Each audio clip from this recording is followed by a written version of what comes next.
Hari ini seperti biasa, aku perhatikan istriku sedang bersiap untuk berangkat kerja.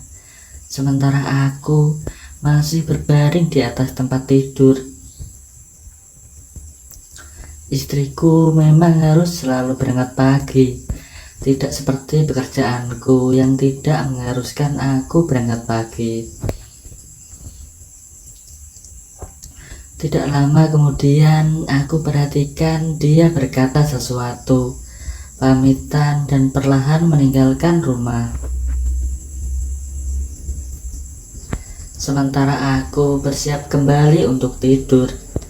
Kembali ku dengar suara orang mendekat ke arah pintu kamarku.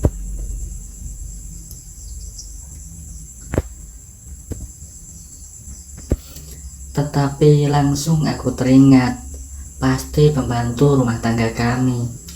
Namanya Lia, yang memang mendapat perintah langsung dari istriku untuk bersih-bersih rumah sepagi mungkin sebelum mengerjakan pekerjaan yang lainnya.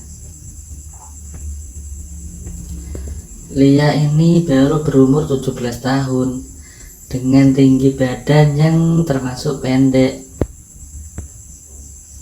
Namun bentuk tubuhnya seperti wanita yang gemar berolahraga. Aku hanya perhatikan hal tersebut selama ini dan tidak pernah berpikir macam-macam sebelumnya. Tidak berapa lama dari suara langkah yang kudengar tadi, Lia pun mulai tampak di pintu masuk setelah mengetuk dan meminta izin sebentar. Ia pun masuk sambil membawa sapu tanpa menunggu izin dariku. Baru pagi ini aku perhatikan pembantuku ini. Ternyata dia cantik juga ya. Karena aku selalu tidur hanya pakai sarung, maka aku pikir akan mengganggu dia. Dengan masih pura-pura tidur, aku menggeliat ke samping hingga sarungku pindah posisi karena gerakanku. Dengan sedikit mataku terbuka, dia berkali-kali melirik ke arahku. Kayaknya dia tertegun melihatku. Namun aku perhatikan dia masih terus mengerjakan pekerjaannya sambil tidak menunjukkan perasaannya.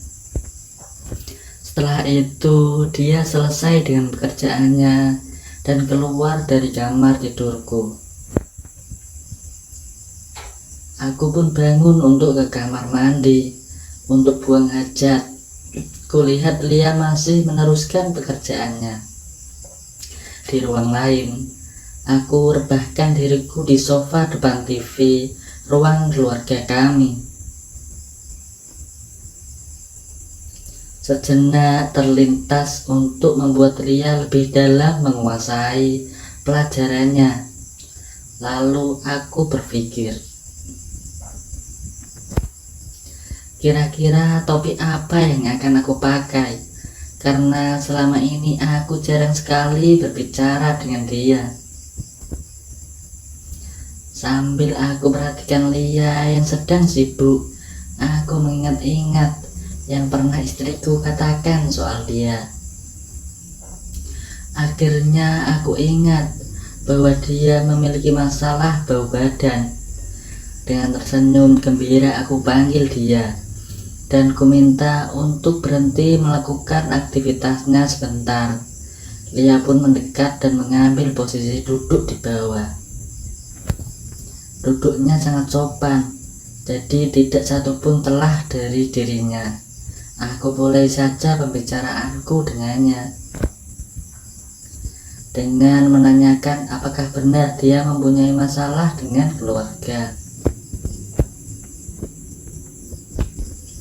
Dengan alasan tamu dan relasiku akan banyak yang datang, aku memintanya untuk lebih wangi bau badannya.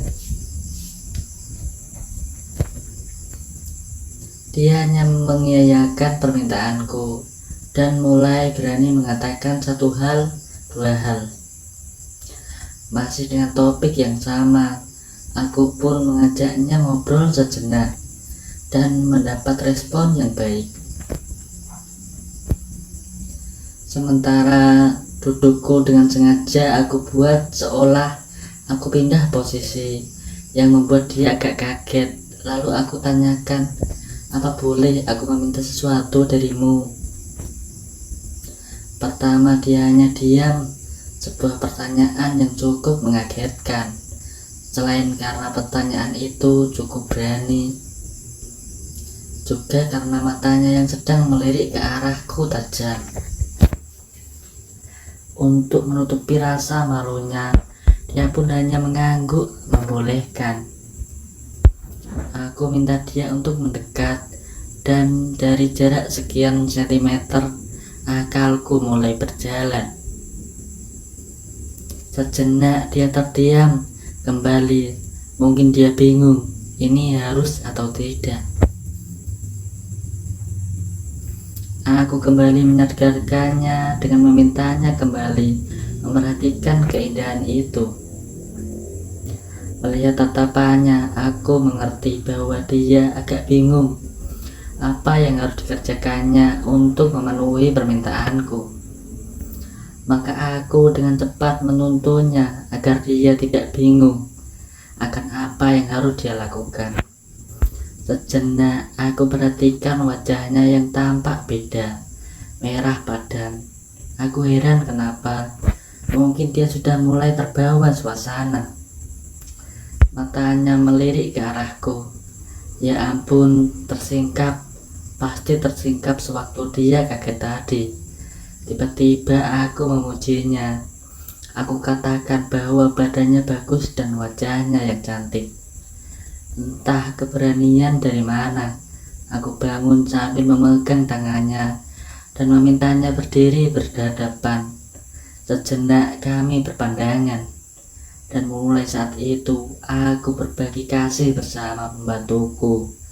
Selang beberapa saat kemudian, dia sudah tidak bisa bertahan dengan keadaan ini.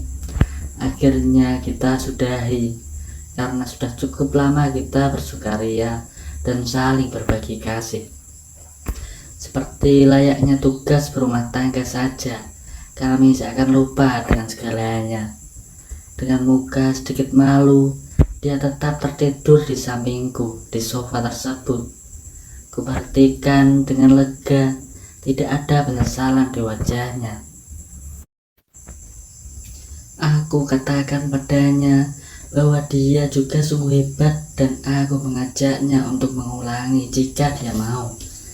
Dan dijawab dengan anggukan kecil dan senyuman. Begitulah kisahku bersama pembantuku. Sejak saat itu, kami sering berbagi kasih dan bercanda bersama jika istriku sedang tidak ada di rumah.